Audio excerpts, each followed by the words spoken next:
So brand new topic. Who's done count regression before? Anybody? Nope. Great. Then I have something to teach you. Excellent. So counts and zero inflated counts. That's what we're talking about here. So a taxonomy, first off, of where we've been and where we're going. So generalized models, 3 parts. Link function, some kind of not normal conditional distribution, and the regular linear predictor that we know and love. So I have purple here to denote link functions and blue to denote conditional distributions. So where we've been, what I would call categorical data. Binary being a special case of that. Binary, ordinal, or nominal. Binary outcomes use a Bernoulli conditional distribution, which gives you the probability of a 1. There's no variance. That's it. If you have ordinal or categorical, they both use a multinomial distribution, which gives you the probability of the answer that you selected. Still no variance. So the consequence of this, we don't ever have to worry about picking the wrong conditional distribution for categorical data. There's only one choice. It's Bernoulli if it's binary, it's multinomial if it's ordinal or nominal, the end. We can't be wrong. For the rest of this slide, we can be wrong. So where we're at now are predicting counts. Rather than having lots of choices for the link function, pretty much everyone on the planet has agreed that we're going to use a log and call it good. There are others, but they would be used very infrequently. The real catch is going to be what kind of conditional distribution do we have for the counts? And there's lots of choices. A subcategory of this is something called a zero inflated count, which is where you have if you picture like a histogram, and it has like a pile of people at zeros and then like some sort of spread after that, that's a zero inflated count. So we have choices how to address the idea that we have extra zeros relative to what any distribution would predict. Next units after that, we're going to do proportions. So we'll be back to logits for that because their proportions are bounded between 0 and 1 in the same way that probability is. So this would be like if you're going to predict accuracy, if you're going to predict like % correct as an outcome, what's the most accurate you can be? 100%, right? What's the least accurate you can be? 0. So it has the same problem in terms of we want to make sure that our predicted percentages stay within 0 and 1. Logit will fix that. But because there's more choices, like there's an infinite number of choices between 0 and 1, right, Chris? You told me that last time. Yeah, there's an infinite number of numbers. Technically, yeah. But they're just not as big. That was my problem with them, is they weren't as impressive between 0. You're not going to let me have it, are you? Fair enough. No, I appreciate the clarification. I don't want to say stuff that's wrong in my attempts to make things transparent. Then it's too transparent. But the issue then for proportions is we need to figure out what the rest of the distribution looks like. And so there are multiple choices for that. Another one after that, sort of within the same unit is what I'm planning on it, is things that are truncated or bounded on accident. So these are known as censored outcomes, where somebody could have given you a higher score, but you just didn't measure long enough, like that kind of idea. So that is what's known as a Tobit model. Skewed continuous outcomes are the last ones that we're going to do before we do path models. This is stuff that's continuous, but it's not normal. So asymmetric, things like response time, things like dollars spent. The example that I have for this is going to be housing prices. What's the most expensive house that you can have? Like infinite, right?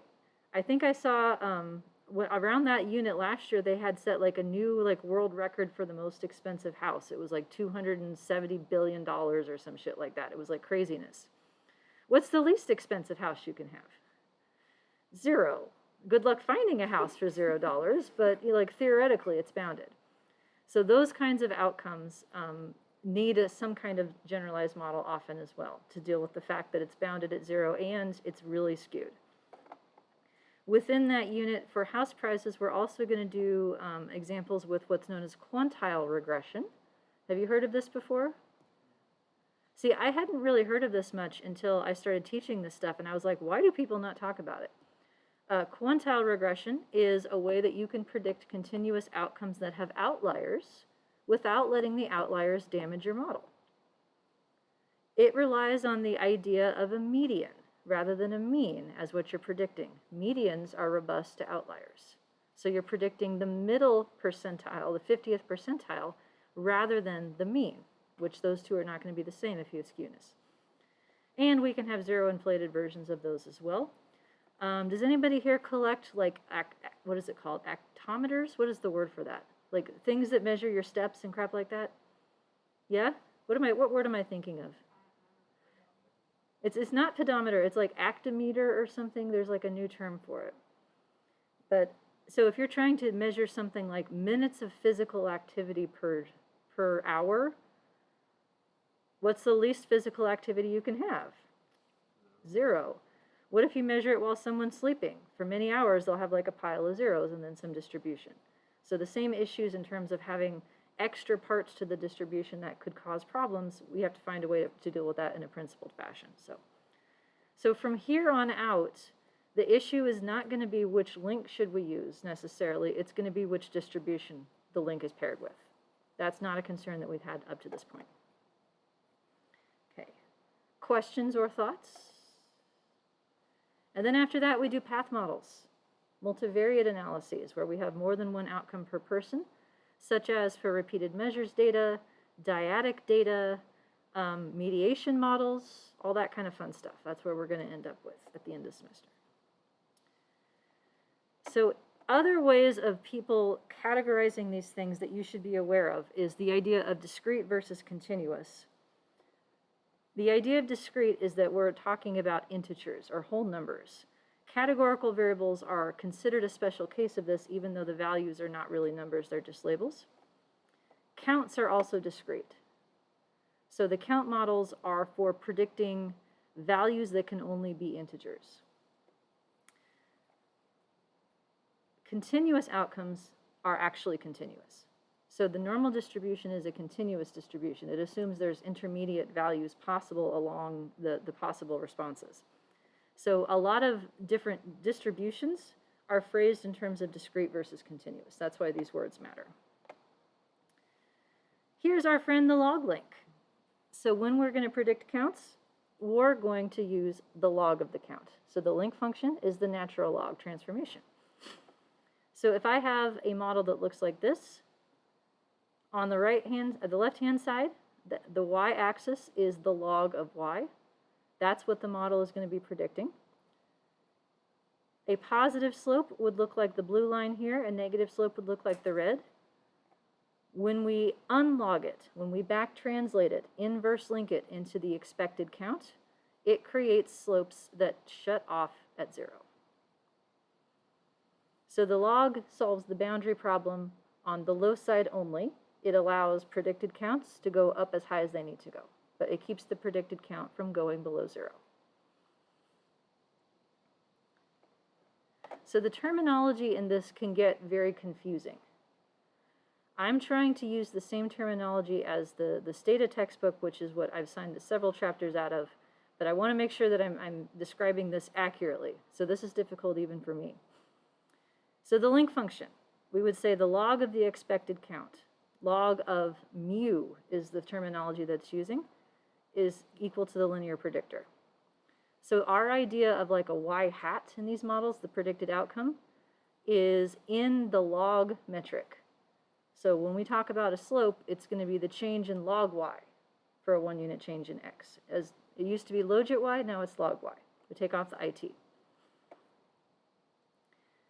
In the inverse link, then we're back into counts, but it's expected count, not original count.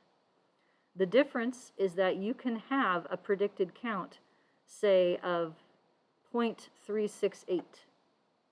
In the same way that you can have a binary variable that's 0 and 1 and have a predicted probability of 0.368. So the The original counts are discrete variables, integers only. Predicted counts are more continuous. The log of the predicted count is truly continuous, though. One other terminology that you should know about is the idea of an offset. This is known as an offset or an exposure, and it shows up in the context of data in which you're trying to predict counts, but not everybody has the same amount of time to show the counts in. A more direct way of saying that would be, basically you're trying to come up with like a proportion or a rate of activity, so many counts per hour. Like if you go into a school and you're doing a coding system for like instances of disruptive behavior, you could watch a kid for 3 hours, count the number of times they did something. You intend to watch another kid for 3 hours, but they throw up in hour 2 and are sent home. What do? The kid missed out on part of the data collection window, so they're necessarily going to have fewer instances because they weren't measured as long. So you could convert it into a rate, like disruptive behavior instances per hour. That's what this is doing without actually doing the conversion. An offset or an exposure is a predictor variable that you include in your model, but it doesn't have an estimated slope. Its slope is constrained to be 1. And it works as a denominator, essentially, in allowing you to think about a predicted count over different ranges of time for different subjects. So rather than computing a rate, you can still model a count with an offset for differences in eligibility time for the amount of behavior.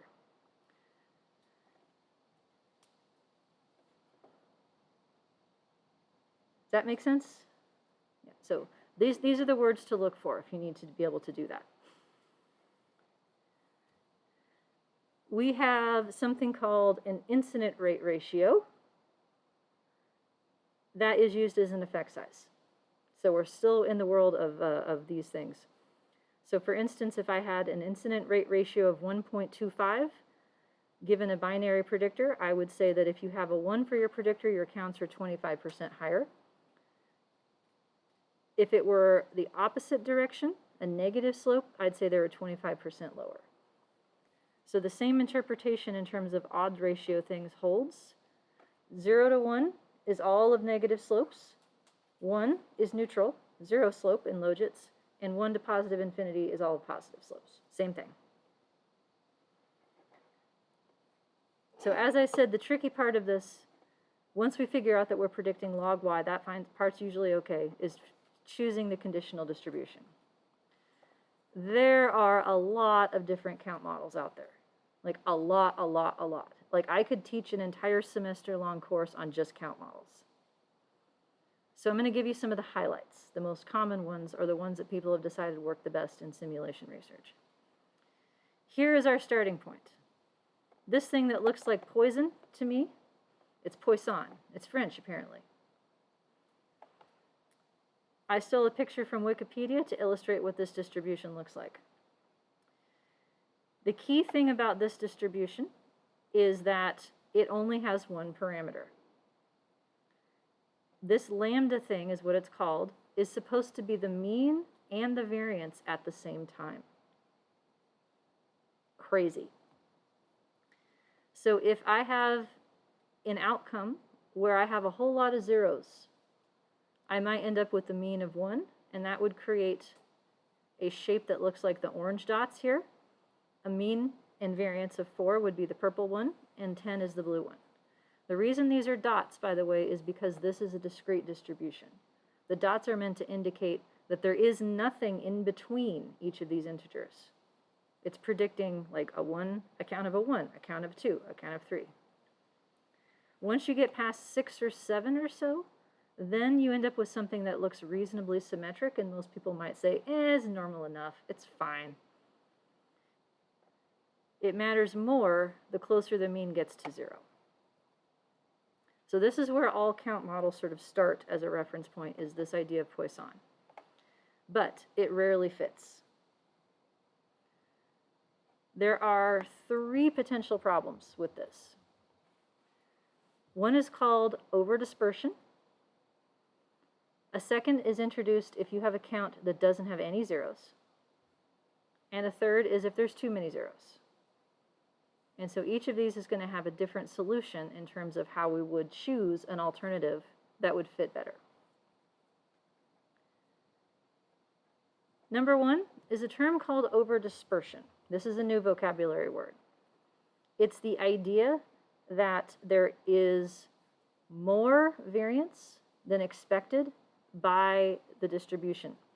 So like in Poisson, what happens if the variance is bigger than the mean?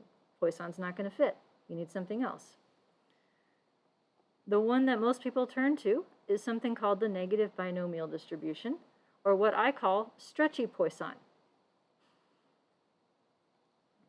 The formula is ugly, but the main idea here is that it adds a parameter known as a dispersion parameter or a scale parameter. I'm using the symbol K for it. And K is a multiplier that allows the variance to exceed the mean in a quadratic function. So in a regular Poisson, we would have one number that's supposed to be the mean and the variance. In a negative binomial, we add this K multiplier of the squared mean so that it allows the variance to grow in a quadratic fashion of relating to the mean.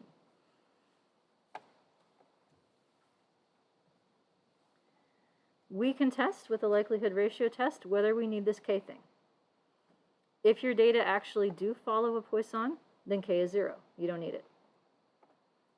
So you can do this type of model in a bunch of different packages in R. I found a presentation that lists even more than these. I'm going to show you some of each of these because you can't do everything in one package, unfortunately. There's also something called generalized Poisson, which is a similar idea, but it defines the function differently, and this one is much less common. So I'm not gonna focus on that, but I'm putting it out there as something that exists. Here's what it looks like. A picture is worth 1,000 words, right? Right? Are we still here? Yes. Hi. Welcome back. Yeah. Stretchy Poisson. I made this picture myself. I didn't even steal it from Wikipedia this time. I know, right? So I have a comparison here of what it would look like if you fit a Poisson versus a negative binomial, and the data that would be consistent with that. So the blue line, this is what the distribution of your counts would look like if it followed a Poisson in which the mean was 5, and so the variance was 5. It would have this type of shape. The red line adds a K stretchiness factor of 0.25 that allows the variance to exceed the mean and become 11 in this case. That's the red line. The red line has more skewness, and it's not as peaked at the mean. Same thing with green versus purple. They both have a mean of 10. Green is a Poisson that has a variance of 10 also, whereas purple is negative binomial, which has this K stretchy factor that allows the variance to exceed the mean. So you end up with the skewness where more of the area is allocated towards the right-hand side. Green looks reasonably symmetric. So we can test whether or not we need this K thing, is what it boils down to. It's one more parameter. If we need it, our log likelihood should go up. Our -2 log likelihood should go down. So this will be another instance, in which we would use a likelihood ratio test to decide about this.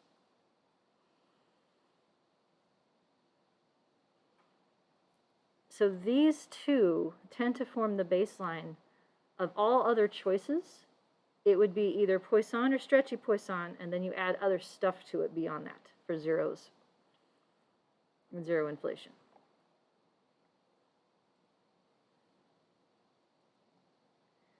So I got to clarify some words. People use two different words in many different ways in statistics. One of them is nonlinear and one of them is fit. The term nonlinear could mean a lot of different things. It could describe a category of model that is not in slope times variable plus slope times variable form. It could describe a predicted function. So for instance, if I have a nonlinear relationship between an x and a y, I could make that by adding x squared to the model. Or it could be a type of model itself. So like people say linear regression, like that term, that is in contrast to nonlinear regression, which would be logistic regression or ordinal regression or count regression. So nonlinear actually sort of means like a generalized model to some people. Even worse, the word fit, 3 little letters, means a bunch of different things based on the context. Some people refer to it as a synonym for predictive quality. I don't like this because it's effect size instead that they're talking about. There are certain kinds of likelihood ratio tests you'll come across where they're comparing against a saturated predictor model, and they'll talk about the difference in fit. It's actually the difference in prediction. Another one is in the context of path analysis and structural equation models. Fit in that context refers to how well your model reproduces the summary statistics of your outcomes, the means, variances, and covariances. That has nothing to do with effect size. We'll talk about that at the end of the semester. The third one is the one that I'm talking about for the purposes of this immediate context. The match of the chosen distribution to what's actually in the data. So I could say a normal distribution doesn't fit as well as something else, and that's what I mean. Like it doesn't match, doesn't correspond. So we have some new things that we check on about how well the distribution fits, matches. Conditional distribution fit. In count models, so far we have 2 choices for what the distribution would be, Poisson and negative binomial. So we can do a likelihood ratio test to say whether negative binomial, the stretchy factor, helps relative to just Poisson. If so, then we would say, well, negative binomial fits better. Great. But nothing about that comparison tells us if either one of them is a good choice to begin with.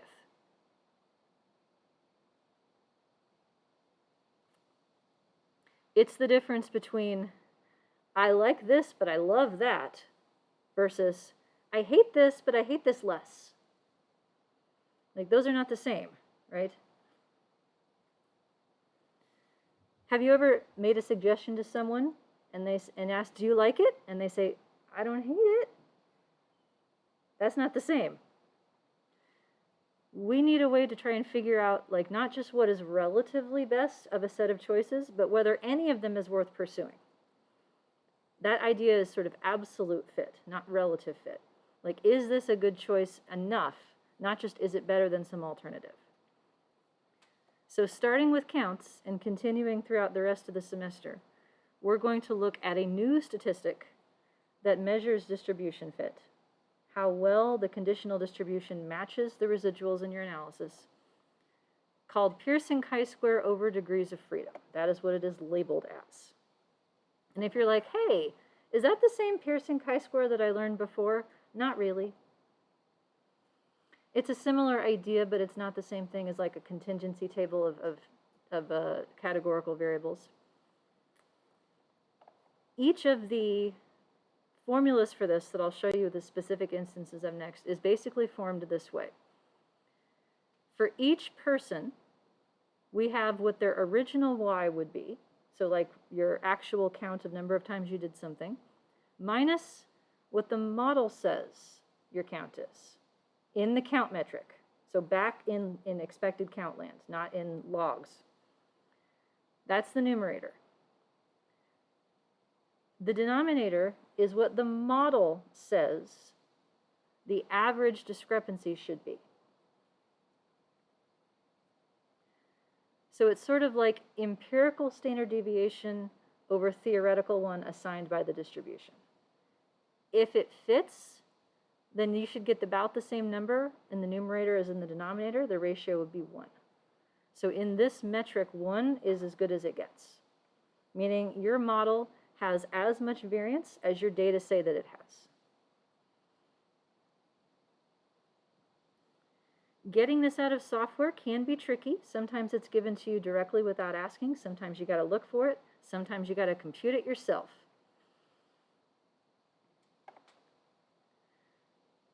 Here are the ways that the software will compute this for you based on the type of model that you're working with.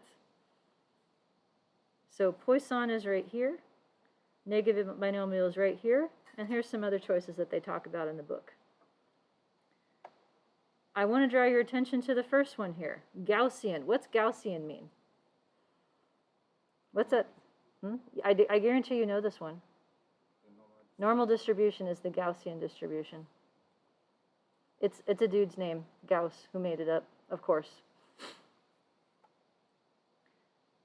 This one is different than all of the others in that it does not have a denominator. The reason that it does not is because in the normal distribution, we have a separately estimated variance. We're not saying what it's supposed to be. We're not saying it's supposed to be the mean or a quadratic function of the mean. We're saying it gets to be whatever it wants. The first time that I taught this class in the year 2020, I did not realize this. And so I started using this statistic for normal distributions as a way of measuring misfit, and I was completely wrong. Oops. So I have a caveat here. If you come across with any older course materials from this in which I do that, my bad.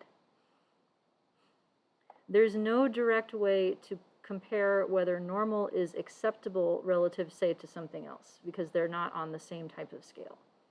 So this statistic is relative to models where they say the variance is supposed to be this. Is it? That's what we use this for. Normal isn't of that kind. It's a different kind. So we're going to start watching for this on our output or asking for the program to give this to us so that we can see if our model is good enough yet, not just better than some alternative. All right, how are we doing? Yeah. So the idea of both Poisson and negative binomial, let me back up a little bit here. Go to, yeah, this one. One thing that's not immediately obvious, but I think is important, is how this translates into a difference if you were to say, it looks normal enough to me, I'm just going to fit a regular regression model and call it good. If I'm trying to predict a count outcome and I do it with a regular regression, there's a chance that I could screw up basically two different aspects. What do you think those are? If I predict like the number of disruptive behaviors a child has using a regular standard regression model, what's one thing that could go wrong?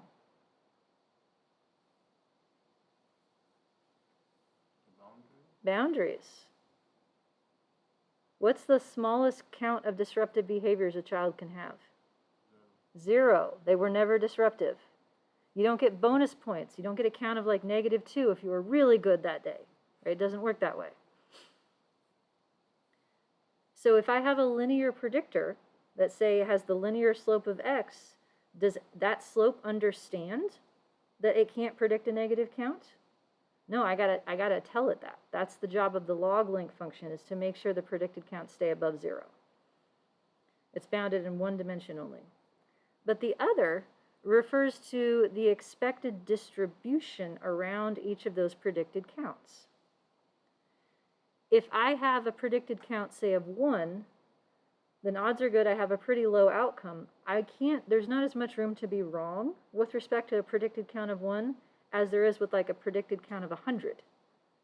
Like the variance in these models has like a cone-shaped pattern where like as it gets closer to 0, the variance around it shrinks, and as you get further and further away from 0, the variance grows. In a normal distribution, is that allowed? No. What's the term for it in normal? One of the assumptions that we make about normal. What is it? Symmetric? No, that is true, but not where I was going.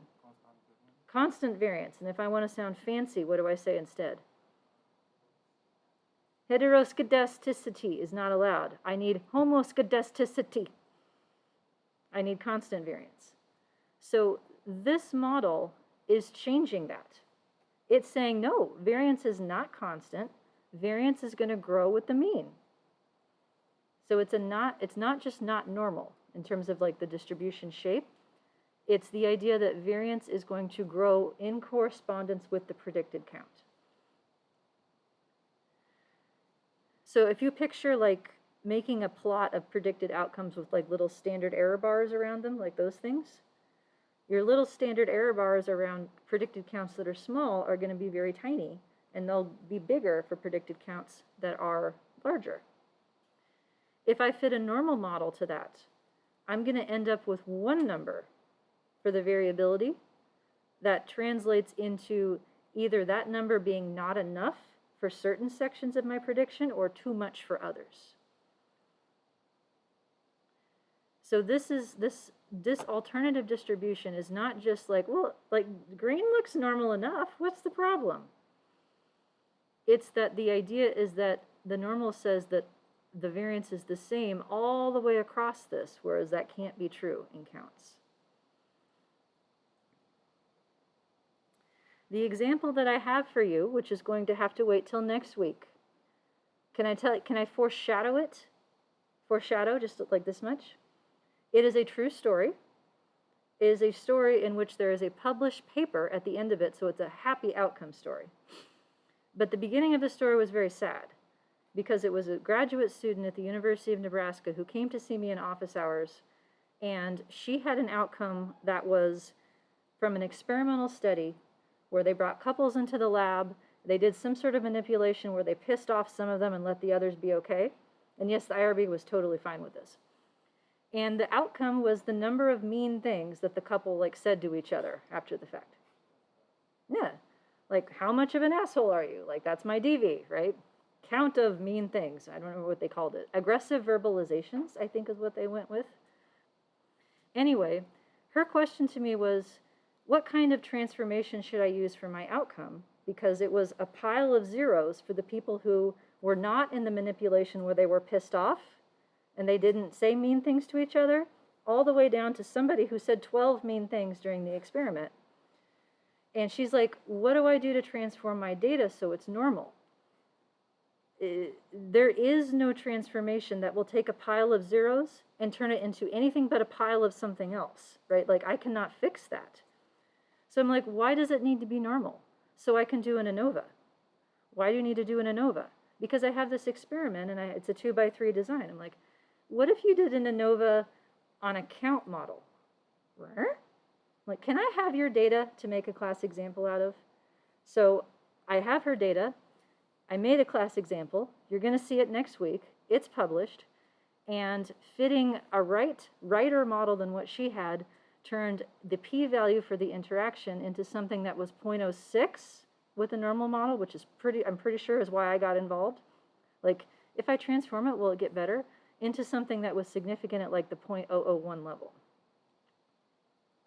Changing the conditional distribution changes the standard errors. Changing the standard errors changes your inferences. And what was happening is that the condition means where there were a pile of zeros were given too much of a standard error because the variance needs to shrink down when it gets close to zero and it can grow.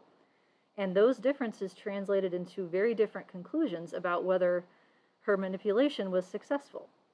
If you define success as, saying mean things, which is sort of counterintuitive, but that's what it was. So in the example that I'm going to show you, literally the cell means are the same across all these models. Like the number of counts in each of the 6 cells of the design does not change. These different conditional distributions change the standard errors around them, and that's what changed the inferences. And so she got her master's thesis published, she graduated, she went out and found jobs. Happy ending. I can't take responsibility for the rest of that, but I like to think that I had, just a little bit of help in getting the thesis published. So that's what I will tell you about next week. All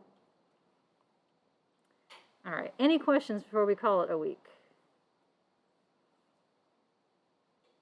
All right, then, if you change your mind, let me know. Do your formative assessment before Monday, please, and I hope to see everyone next week. Have good weekends. Thanks for being here. Bye, Zoomers.